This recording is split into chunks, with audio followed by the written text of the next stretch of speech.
بالله من الشيطان الرجيم. بسم الله الرحمن الرحيم.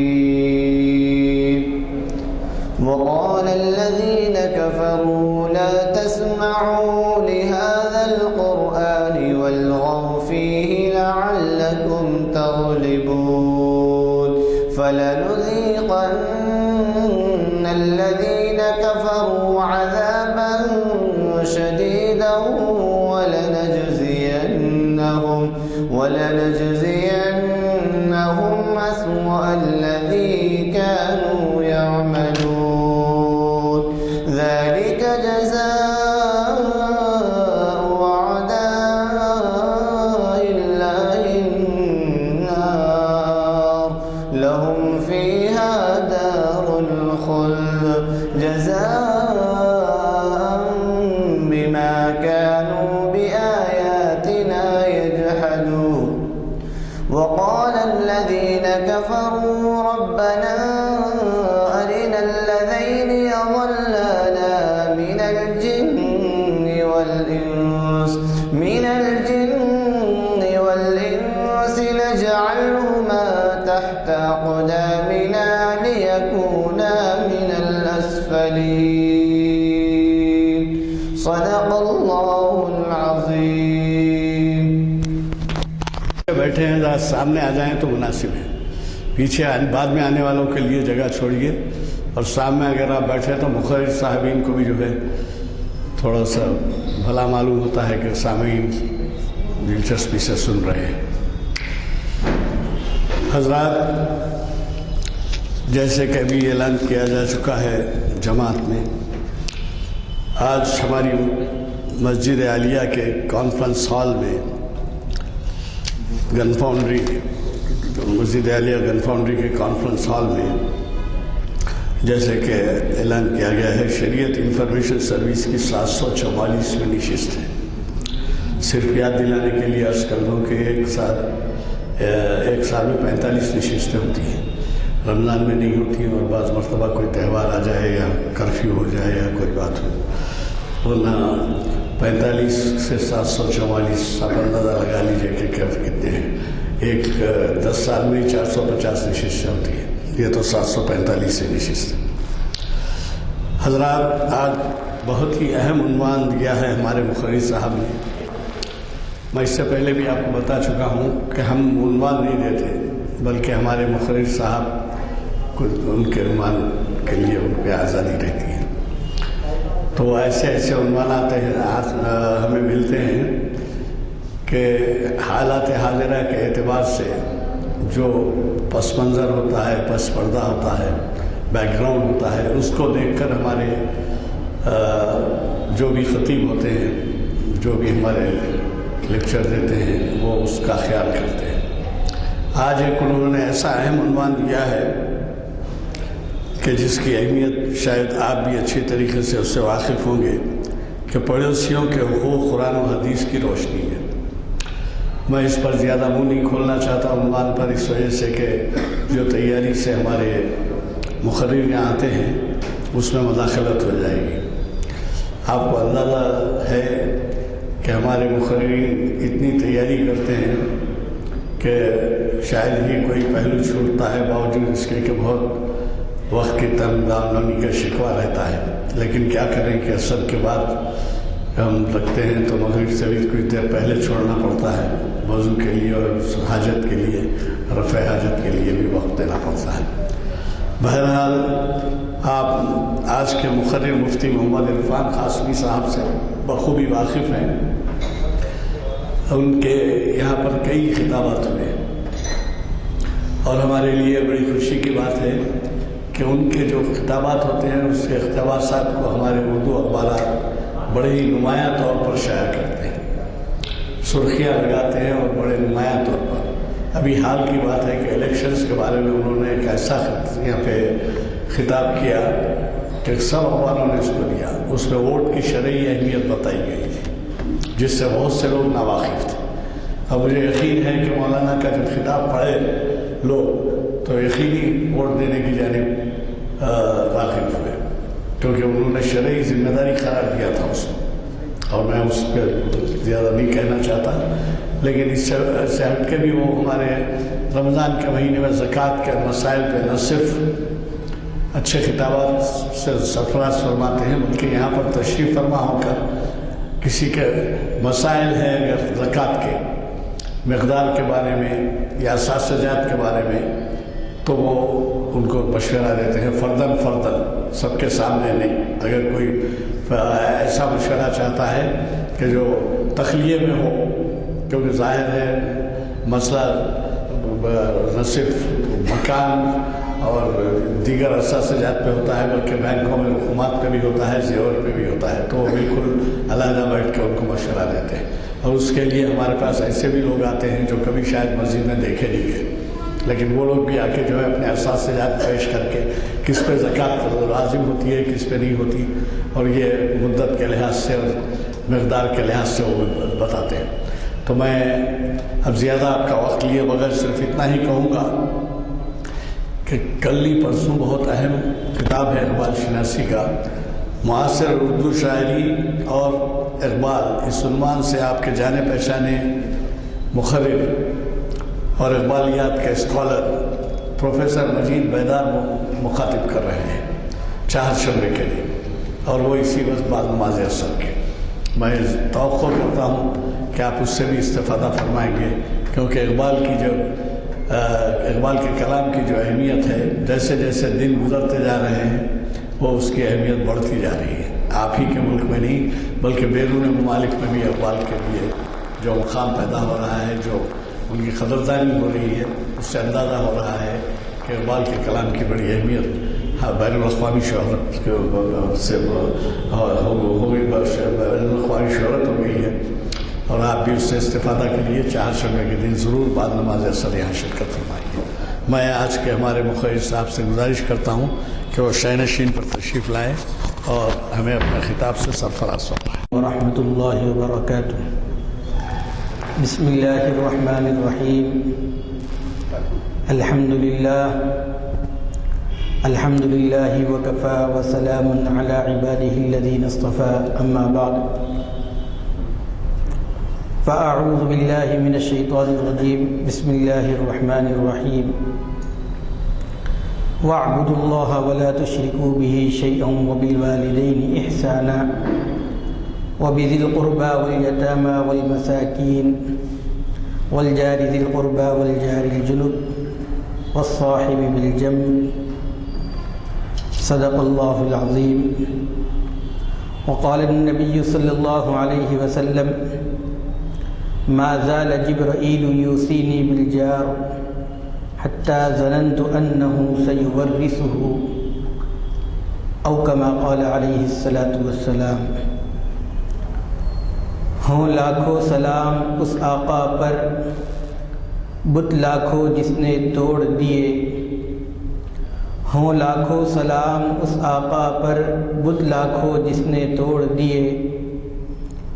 انسانوں کو دیا پیغام سکون، طوفانوں کے رخ موڑ دیے۔ اس محسن اعظم نے کیا کیا نہ دیا انسانوں کو، دستور دیا منشور دیا، کئی راہیں دی کئی موڑ دیے۔ محترم قابل قدر احترام حاضرین مجلس و ناظرین عظام، آج جس موضوع کا انتخاب کیا گیا ہے وہ ہم سب کے لیے انتہائی اہمیت کا حامل ہے، اس لیے کہ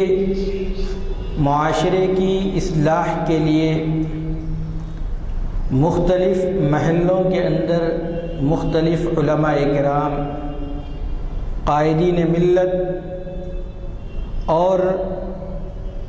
دینی محبت رکھنے والے بہت سے ہمارے دوست احباب بہت سے جلسے منعقد کرتے ہیں، بہت سی مجلسیں انعقاد میں عمل میں لائی جاتی ہے، لیکن معاشرہ کہتے کس کو ہیں معاشرے کی اصلاح کیسی ہونی چاہیے ہم اس سے غافل ہوتے رہتے ہیں۔ اسلام وہ واحد مذہب ہے جس نے ہم تمام کو وہ اصول اور وہ تعلیمات دیے ہیں جس کی روشنی میں ہم پوری زندگی آرام، چین اور راحت کے ساتھ ہنسی خوشی ہم زندگی گزار سکتے ہیں۔ چنانچہ نبی کریم صلی اللہ علیہ وسلم کی تعلیمات ہمارے لیے اسوہ اور نمونہ ہیں۔ آپ صلی اللہ علیہ وسلم نے جہاں ہم ایک دوسرے کے ساتھ زندگی گزارتے ہیں تو ان کے حقوق بتلائے ہیں، جیسے والدین کے اوپر اپنی اولاد کے کیا حقوق ہیں، اللہ کے رسول صلی اللہ علیہ وسلم نے اس کی تفصیلات بتلائی ہے۔ والدین کے لیے اولاد کے ذمے کیا حقوق ہیں، اللہ کے رسول صلی اللہ علیہ وسلم نے اپنی تعلیمات کے اندر اس پہلو کو بھی اجاگر کیا ہے۔ اسی طریقے سے اللہ کے رسول صلی اللہ علیہ وسلم نے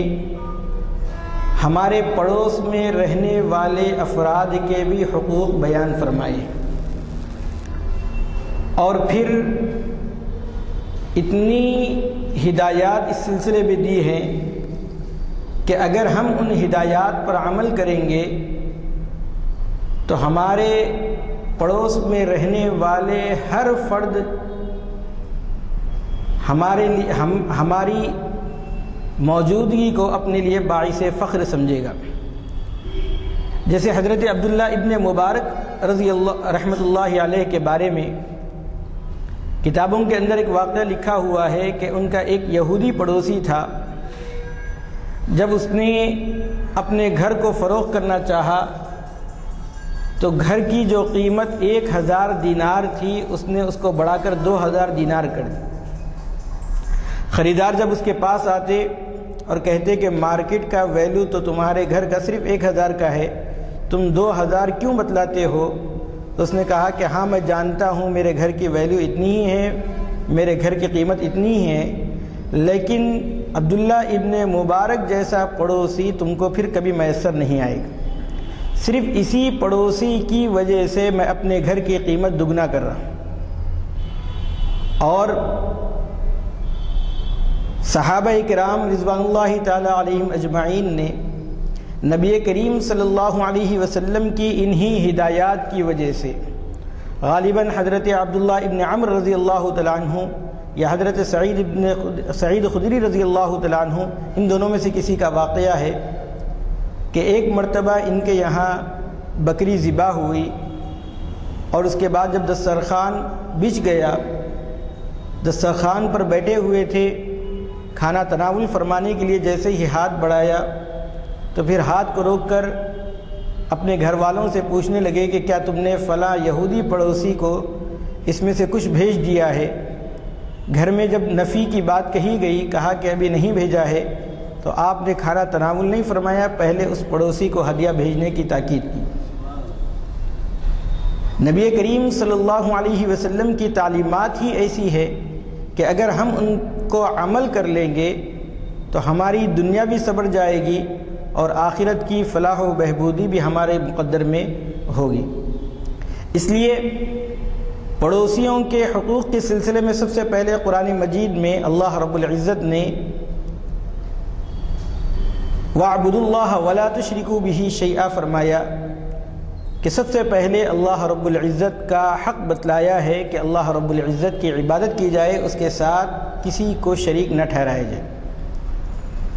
وَبِالْوَالِدَيْنِ إِحْسَانًا، والدین کے ساتھ حسن سلوک کیا جائے۔ وَبِذِي الْقُرْبَى وَالْيَتَامَى وَالْمَسَاكِينِ، رشتہ داروں کے ساتھ، یتیموں کے ساتھ اور مساکین کے ساتھ حسن سلوک کی تاکید کی گئی ہے۔ پھر اس کے بعد اللہ رب العزت نے پڑوسیوں کے حقوق بتلائے ہیں۔ وَالْجَارِ ذِي الْقُرْبَى وَالْجَارِ الْجُنُبِ وَالصَّاحِبِ بِالْجَنْبِ، اس کے اندر عام طور پر ترجمہ یہ کیا جاتا ہے کہ قریب کے پڑوسی، دور کے پڑوسی اور تمہارے پہلو میں رہنے والے کے ساتھ حسن سلوک کی اللہ رب العزت نے تاکید فرمائی ہے۔ اور حضرت مولانا تقی عثمانی صاحب مدد اللہ العالی نے والصاحب بالجم کی تفسیر بیان کرتے ہوئے فرمایا کہ علماء اکرام نے اس کی مختلف تفاسیر کی ہیں، لیکن والصاحب بالجم کے عموم کے اندر ہمیں یہ بات ملتی ہے کہ ہم اگر بس میں سفر کر رہے ہیں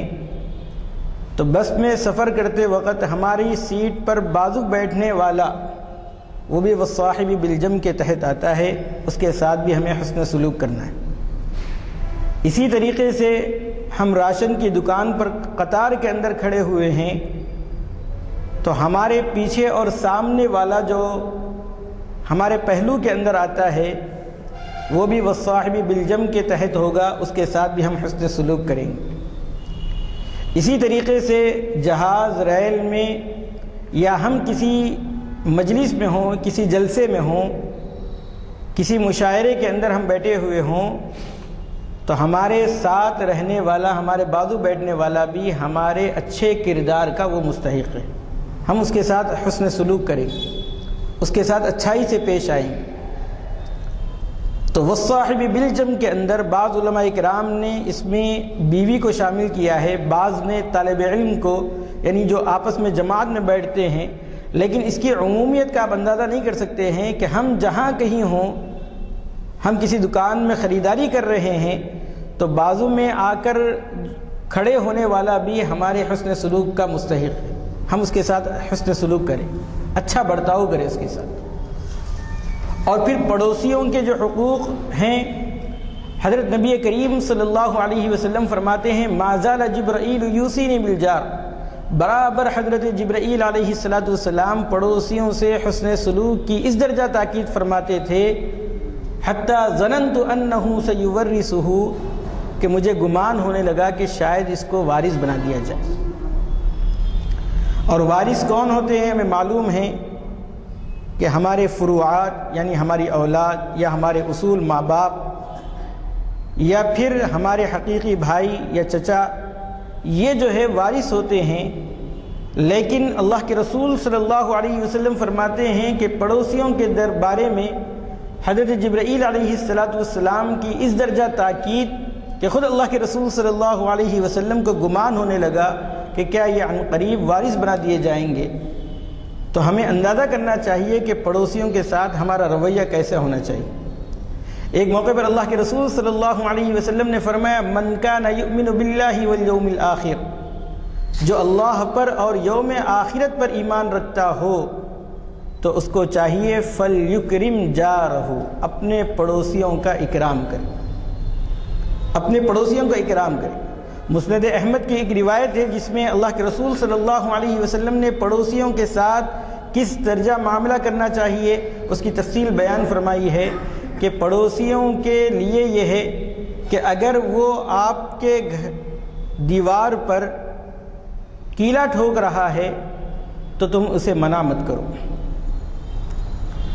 پھر جب وہ بیمار ہو جائے تو اس کی عیادت کرو، اس کا انتقال ہو جائے تو اس کے جنازے میں شریک رہو، اگر وہ قرض مانگنے آئے تو تم اس کو اپنی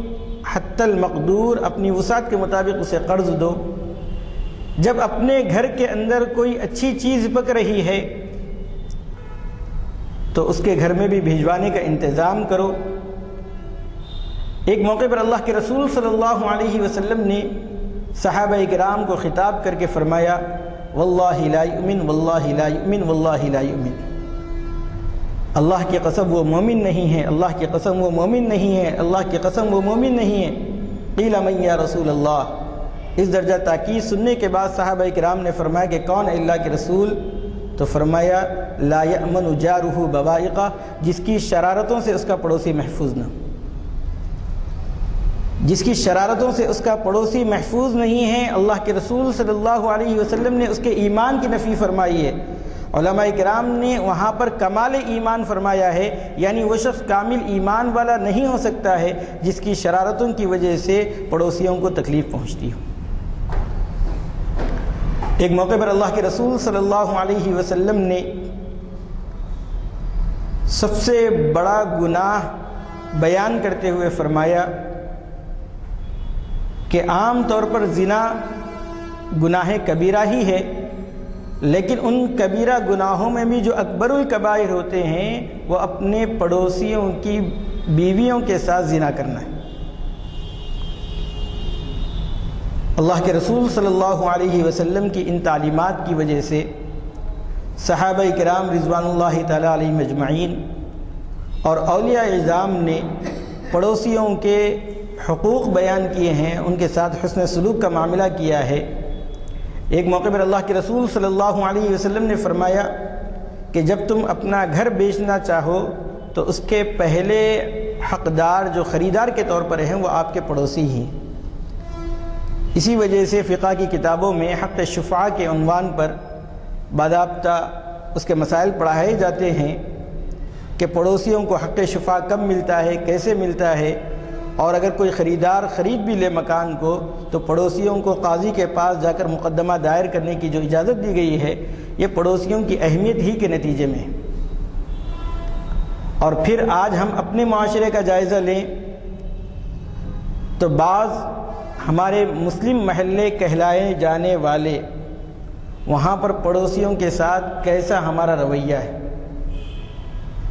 ہم چھوٹی چھوٹی باتوں پر پڑوسیوں سے الجھ جاتے ہیں، گاڑیوں کی پارکنگ کے مسئلے میں ہم پڑوسیوں سے الجھ رہے ہیں، کہیں گھر کی تعمیر ہو رہی ہے اور اس کے سلسلے میں جو اینٹ سیمنٹ اور ریتی وغیرہ کا مسئلہ ہوتا ہے وہ ڈالنے پر جھگڑے شروع ہو جاتے ہیں۔ ہم پڑوسیوں کی جانب سے پہنچنے والی تھوڑی سی تکلیف کو برداشت نہیں کر پاتے ہیں، اور پھر بعض موقع پر جب ہمارے یہاں تقریب ہوتی ہے تو ہم اپنے گھر سے آنے والی آوازوں کے ذریعے سے پڑوسیوں کا جینا حرام کر دیتے ہیں۔ انہیں سکون میسر نہیں ہوتا راتوں کے اندر ہماری ان تقریبات کی وجہ سے۔ بعض علاقوں کے اندر باضابطہ روڈ کو بند کر دیا جاتا ہے جس سے پڑوسیوں کو حد درجے تکلیف اور ایذا پہنچتی ہے،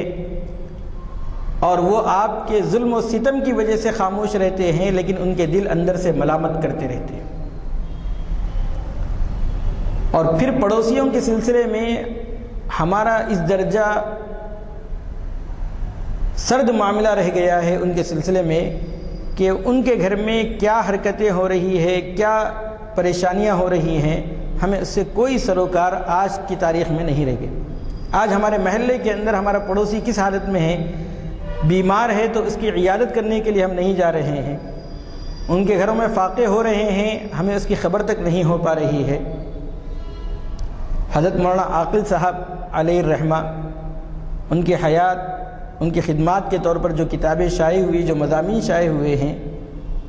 اس میں حضرت نے ایسے ایسے بیواؤں کی کفالت کی ہے کہ ان کے راز زندگی میں کسی کو معلوم نہیں ہو سکے۔ جب ان کا انتقال ہو گیا اور کفالت رک گئی تو یہ بیواؤں نے آ کر جب حضرت کے وارثین سے کہا تو جب معلوم ہوا کہ حضرت اس طریقے سے بیواؤں کی کفالت کیا کرتے، تو چپکے سے جو خدمت ہمارے بزرگان دین نے کی ہے پڑوسیوں سے، یتیموں اور مسکینوں کے ساتھ، آج اس سلسلے میں نمایاں کمی دیکھنے کو آئی ہے۔ ہم خود غرضی زندگی گزار رہے ہیں، اور بعض وہ علاقے جہاں پر تعیش پسند زندگی گزارتے ہیں، نوکریاں اچھی ہیں اور گھر اور فلیٹ کے اندر ہم رہ رہے ہیں، تو بعض مرتبہ اخبارات سے اطلاع ملتی ہے کہ پڑوسی کا انتقال ہو جاتا ہے اور دوسرے پڑوسی کو خبر تک نہیں ہوتی ہے اس وقت تک جب تک کہ وہاں سے کوئی بدبو آنا شروع نہ ہو جائے، اور پھر اس کے بعد پولیس کو خبر کی جاتی ہے اور پولیس والے آ کر لاک توڑ کر دیکھے جاتے ہیں جب تک ناش سڑ جاتی۔ یہ صورتحال بعض ان علاقوں کے اندر ہے جہاں تعلیم یافتہ طبقہ زیادہ تر رہتا ہے یا ملازمت پیشہ طبقہ وہاں پر رہتا ہے، ان کو بھی اپنی ملازمت کی فکر ہے، اپنی تعلیم کی فکر ہے، اپنے پڑوسیوں کا کوئی خیال ان کے پاس نہیں رہا ہے۔ اس لیے خیال ہوا کہ اس موضوع پر اللہ کے رسول صلی اللہ علیہ وسلم نے جو ہدایات ہم مسلمانوں کو دی ہے اس کی وضاحت کر دی جائے۔ اللہ کے رسول صلی اللہ علیہ وسلم نے صحابہ کرام رضوان اللہ تعالیٰ علیہم اجمعین کو فرمایا کہ پڑوسی 3 طرح کے ہوتے ہیں۔ پڑوسی 3 طرح کے ہوتے ہیں۔ ایک پڑوسی وہ ہیں جن کا تم پر ایک ہی حق ہے، اور وہ پڑوسی ہے جو تمہارے پڑوس میں رہنے کی وجہ سے اس کا حق تم پر ہے، وہ مسلمان نہیں ہے، وہ تمہارا رشتہ دار نہیں ہے، بلکہ وہ صرف تمہارا پڑوسی ہے، تو پڑوسی ہونے کا حق تم پر ہے۔ دوسرے وہ پڑوسی ہوتے ہیں جو مسلمان ہوتے ہیں لیکن رشتہ دار نہیں ہوتے ہیں، تو اللہ کے رسول صلی اللہ علیہ وسلم نے فرمایا کہ ان کے تم پر 2 حق ہیں، ایک پڑوسی ہونے کا، دوسرے مسلمان ہونے کا۔ اور ایک پڑوسی وہ ہوتے ہیں جن کے 3 حق اللہ کے رسول صلی اللہ علیہ وسلم نے بیان فرمائے، ایک مسلمان ہونے کا، دوسرے رشتہ دار ہونے کا، تیسرے پڑوسی ہونے کا۔ اب ہم جائزہ لیں کہ ہم جن علاقوں کے اندر رہتے ہیں، جن محلوں میں ہم رہتے ہیں، ہمارے پڑوس میں رہنے والا جو پڑوسی ہوگا یا تو وہ مسلمان ہوگا یا رشتہ دار ہوگا، یا جو ہے مسلمان بھی نہیں ہوگا، رشتہ دار بھی نہیں ہوگا، لیکن وہ ہمارا پڑوسی تو ہوگا۔ ان اللہ کے رسول صلی اللہ علیہ وسلم نے جو ہدایات دی ہیں، جو حقوق بتلائے ہیں، اس حق کو ہم ادا کرنے والے بنیں۔ اگر رشتہ دار ہیں، مسلمان ہیں، تو ان کے پورے مکمل 3 حق ہم ادا کریں۔ جب بھی ہمارے گھر میں تقریب ہوتی ہو ان کو مدعو کریں، ان کو بلائیں۔ عام طور پر ہم اپنے محلے کے اندر اپنے پڑوس میں رہنے والے رشتہ داروں کو بھول جاتے ہیں۔ دور دور کے رشتہ دار تو دور رہنے والے رشتہ دار تو یاد رہتے ہیں، لیکن قریبی رشتہ داروں کو ہم نظر انداز کر دیتے ہیں، حالانکہ ان کے حق زیادہ ہیں۔ اللہ کے رسول صلی اللہ علیہ وسلم نے ان کے 3 حق ہمیں بتلائے ہیں، اور اللہ کے رسول صلی اللہ علیہ وسلم کی تعلیمات کے نتیجے میں ایک مرتبہ امی جان حضرت عائشہ رضی اللہ تعالیٰ عنہ نے فرمایا کہ اللہ کے رسول بعض مرتبہ پورے پڑوسیوں تک پہنچانے کے لیے ہمارے پاس غلہ یا تحفے تحائف نہیں ہوتے ہیں، تو ایسی صورت میں کس پڑوسی کو سب سے پہلے مقدم رکھوں؟ تو اللہ کے رسول صلی اللہ علیہ وسلم نے فرمایا کہ جس کا دروازہ تمہارے دروازے سے قریب ہو۔ یعنی ہم جب مین گیٹ سے باہر نکلیں تو جس کا دروازہ سب سے پہلے لگتا ہے وہ ہمارا قریبی پڑوسی ہے، اس کے ساتھ ہم اچھا برتاؤ کریں، اور تحفے تحائف دینے کی بات جب آتی ہے تو سب سے پہلے مقدم ان کو رکھیں، اللہ کے رسول صلی اللہ علیہ وسلم نے فرمایا۔ اور پھر عورتوں سے خطاب کر کے اللہ کے رسول صلی اللہ علیہ وسلم نے فرمایا کہ کوئی پڑوسن اپنی پڑوسن کو حقیر نہ سمجھے اور ان کے پاس ہدیے اور تحائف بھیجا کرے، اگرچہ کہ بکری کا کھر ہی کیوں نہ ہو۔ یعنی اتنی معمولی چیز بھی اگر دینی پڑے تو اللہ کے رسول صلی اللہ علیہ وسلم فرماتے ہیں کہ اس کے دینے میں، اور اگر کوئی دے رہا ہے تو اس کے لینے میں عار محسوس مت کیجیے، شرم محسوس مت کیجیے۔ حضرت ابو ذر غفاری رضی اللہ تعالیٰ عنہ سے اللہ کے رسول صلی اللہ علیہ وسلم نے فرمایا کہ اے ابو ذر، جب تم سالن بنا لیا کرو تو اس میں کچھ پانی کا اضافہ کر لو اور پھر وہ سالن اپنے پڑوسی کو ہدیہ کرو۔ یعنی ہم جب گھر میں سالن وغیرہ بناتے ہیں تو جہاں ہم اپنی ضرورت کے لیے جتنی مقدار میں بناتے ہیں تو اس میں پانی کا اضافہ کر لینے سے وہی چیز تھوڑی بڑھ جائے گی اور ہمیں ہدیہ کرنے میں آسانی ہوگی۔ اللہ کے رسول صلی اللہ علیہ وسلم نے حضرت ابو ذر غفاری رضی اللہ تعالیٰ عنہ کو یہ نصیحت فرمائی۔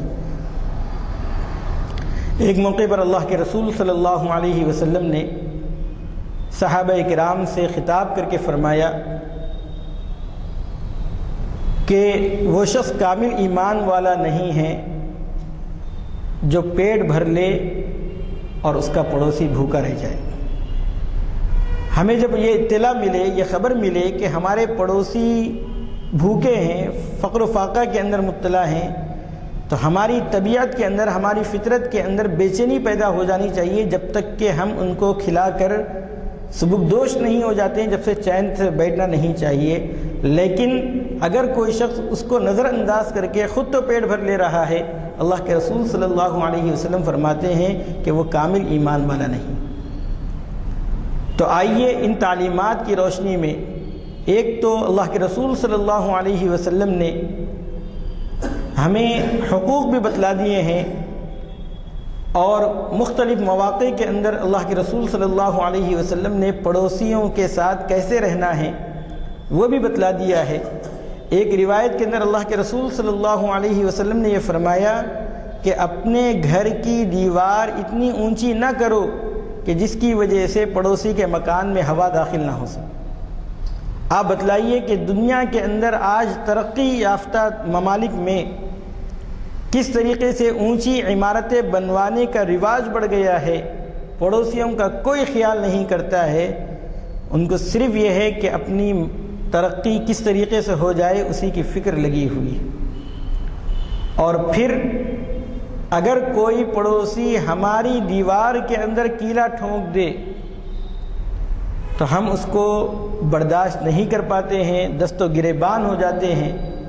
اللہ کے رسول صلی اللہ علیہ وسلم کی تعلیمات تو یہاں تک ہیں کہ اگر تمہارے گھر میں دینے کے واسطے اتنی مقدار میں نہیں ہوں کہ پڑوسی کو ہدیہ کر سکے تو ایسی صورت میں گھر میں ہونے والے پکوان کی خوشبو پڑوسی تک نہ پہنچے، اس کا اہتمام کرنا چاہیے۔ وجہ کیا ہے؟ ہمارے گھر میں اگر کوئی عمدہ قسم کا پکوان ہو رہا ہے اور اس کی خوشبو ہمارے پڑوس میں جائے گی، اور پڑوس میں وہ بیچارہ تنگ دست ہے، مفلس ہے، ایسی عمدہ قسم کے کھانے کی فرمائش جو ہے بیوی بچے اگر کرنے لگیں اور وہ اس کو پورا کرنے کی اس کے اندر سکت نہیں ہے تو میرے بھائیوں ان میں مایوسی چھا جائے گی۔ وہ اپنے والد کو اور اپنے گھر کے سرپرست کو تنگ کرنے لگیں گے۔ اس لیے اللہ کے رسول صلی اللہ علیہ وسلم نے فرمایا اگر تمہارے پاس دینے کی اتنی سکت نہیں ہے تو گھر کی خوشبو دوسرے گھر تک نہ پہنچے، اس کا اہتمام کرنا چاہیے۔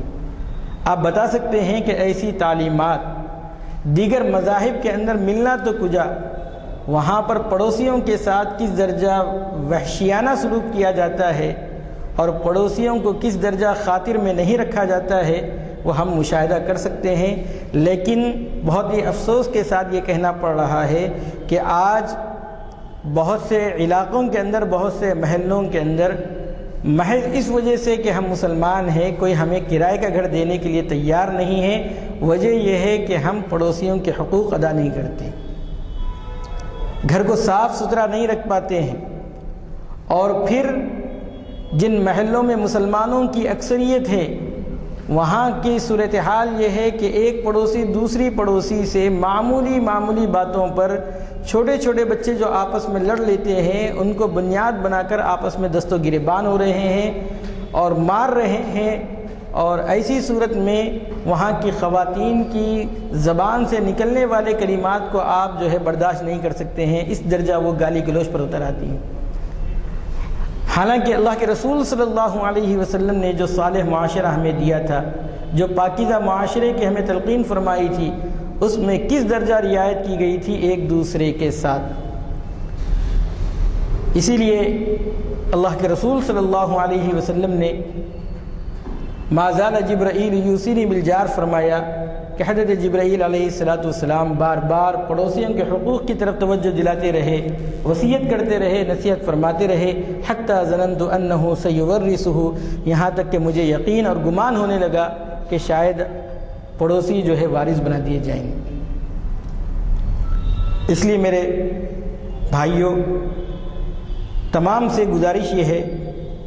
کہ جناب نبی کریم صلی اللہ علیہ وسلم کی تعلیمات کو اپنائیں اور پڑوسیوں کے ساتھ ہم اچھا سلوک کریں۔ پڑوسی اگر مقروض ہیں تو ان کے قرض دیں، اور اگر وہ مہلت چاہتے ہیں تو ان کو مہلت دیں، اس لیے کہ قرآن مجید میں بھی اللہ رب العزت نے فرمایا وَإِن كَانَ ذُو عُسْرَةٍ فَنَظِرَةٌ إِلَى مَيْسَرَةٍ، قرض دے دینے کے بعد جب آپ کو ان کے حالات کا علم ہے اور وہ دینے میں ٹال مٹول نہیں کر رہے ہیں لیکن بندوبست نہیں ہو پایا ہے، فَنَظِرَةٌ إِلَى مَيْسَرَةٍ، تو ایسی صورت میں ان تک، ان کی خوشحالی آنے تک ان کو مہلت دینا، اور اگر معاف کر دیتے ہیں تو اللہ رب العزت اس کا بدلہ جو ہے کل قیامت کے دن دینے والے ہیں۔ تو پڑوسی اگر مقروض ہیں تو ان کے قرض کی ادائیگی کے لیے بھی فکر کرنا ہے، اور اسی طریقے سے پڑوسیوں کی مدد اور پڑوسیوں کے گھر میں ہونے والے اچھے اور برے جو بھی حالات ہوتے ہیں ان میں ان کے کاندھے شانہ بشانہ کھڑے ہونا یہ ہم سب کی ذمہ داری ہے۔ اسی طریقے سے ہم اپنے گھر میں ہونے والی تقریبات کے اندر پڑوسیوں کو ضرور شامل حال رکھیں اور ان کو بہت اہتمام کے ساتھ،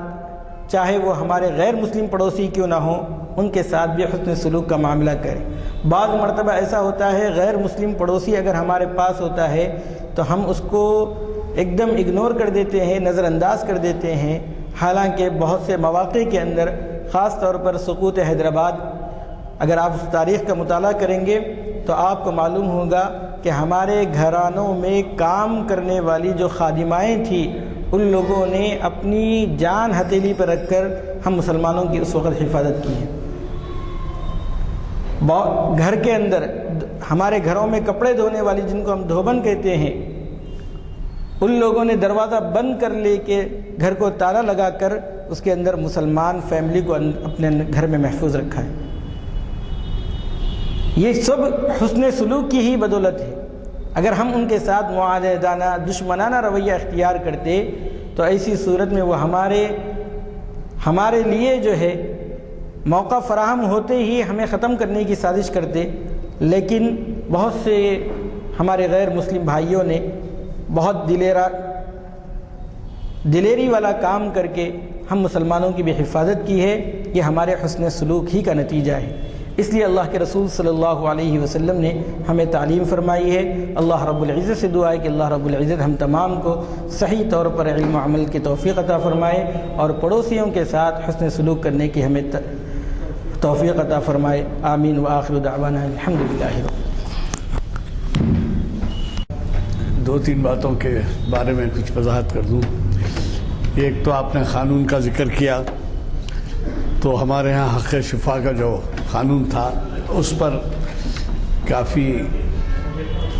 بڑے پیمانے پر عمل کیا جاتا تھا،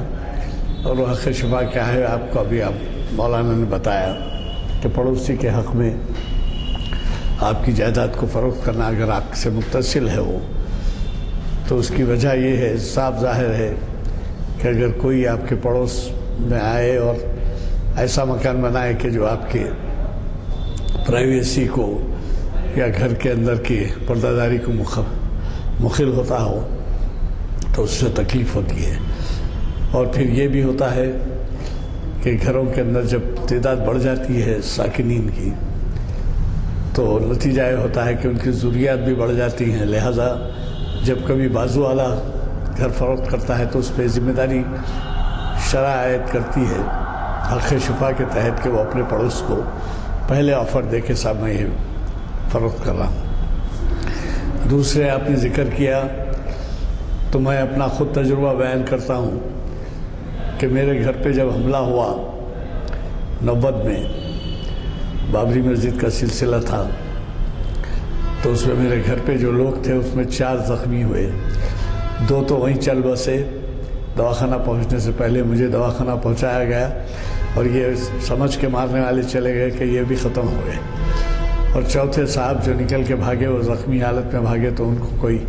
لیڈی موٹر سائیکل کار میں جا رہی تھی بٹھا کے بنجارہ ہل کے اپولو ہاسپٹل کو پہنچا دی، اور مجھے پولیس لے جا کے عثمانیہ دواخانے میں شریک کری۔ تو سوال وہاں یہ پیدا ہوا کہ میرے لیے جو بلڈ گروپ چاہیے تھا وہ نہیں تھا عثمانیہ دواخانے میں، تو میرا پڑوس سرینواس نامی اس نے خون دیا ہوں، اور اس نے مجھے اطلاع ایک رات پہلے ہی دے دی تھی کہ حملہ ہونے والا ہے، کیونکہ سماج کی جو عمارت ہے اس کے اندر تصفیہ کیا گیا تھا کہ حملہ کریں ہمارے گھر پہ۔ تو یہ جو ہے پڑوسی کا حق اس نے ادا کیا، اور پھر یہی نہیں بلکہ جب ہم گھر میں کوئی نہیں تھے اس واقعے کے بعد، تو ایک پڑوسن ہے وہ جو ہے یہ سرینواس کی بہن ہے، وہ آ کے گھر کا چارج لے لی اور گھر میں کسی کو داخل ہونے نہیں دی، اور پولیس والوں کو ہو باہر والوں کو ہو اس نے ڈیل کیا۔ تو یہ ابھی آپ نے جو ذکر کیا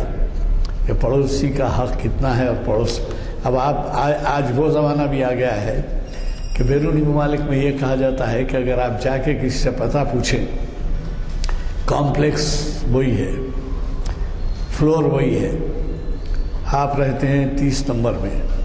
32 نمبر والے، 31 نمبر والے، 33 نمبر والے کے بارے میں کوئی آ کے پوچھتا ہے کہ بھئی یہ صاحب کہاں رہتے ہیں، تو مجھے نہیں معلوم، حالانکہ بازو کے فلیٹ میں ہوں، اور حالت یہ ہوتی ہے کہ صبح اٹھ کے وہ چلے جاتے ہیں تو 10 بجے یہ باہر نکلتے ہیں، وہ رات میں جلدی آتے ہیں تو یہ دیر سے آتے ہیں، تو بازو پڑوس میں ایسی مثالیں ہیں وہاں پر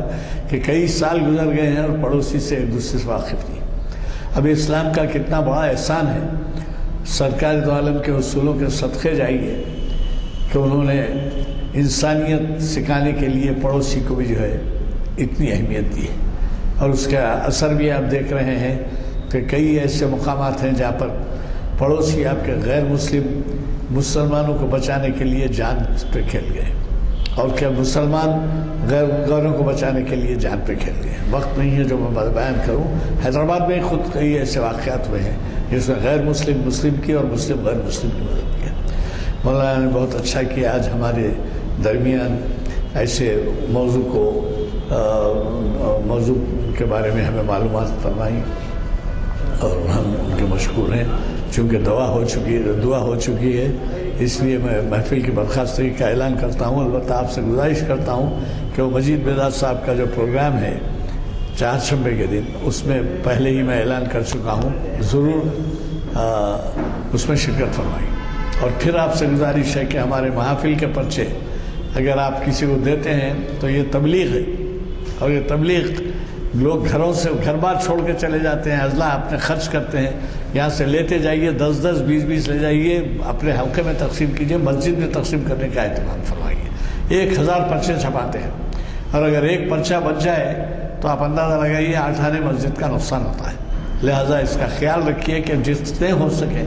فرض کیجیے آپ ایک مسجد میں نماز پڑھتے ہیں اور اطراف میں 2-4 مسجد ہیں تو وہاں پہ بھی بھیجا دیجیے، جاتے جاتے دیجیے، ان کی مسجد میں ذکر ہونے دیجیے اس کا۔ جزاک اللہ خیر۔ جیسے کہ میں نے کہا دعا ہو چکی ہے، اس لیے کچھ بولنا ہے۔